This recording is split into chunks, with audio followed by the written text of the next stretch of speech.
Alright, it's Tuesday. We've just completed this Universalift 11KF, the floor plate model. We epoxied the anchors in, of course.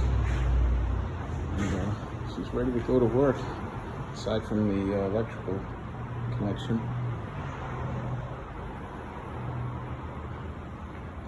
Busy shop here in Norwood, Mass.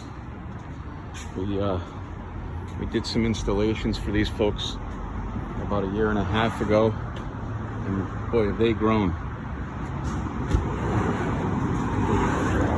want to record the help us. We moved two Atlas lifts, and today we're just adding in another lift. They had a worn out Gemini lift in here, and they took it down themselves, so it was ready to go for us when we got there.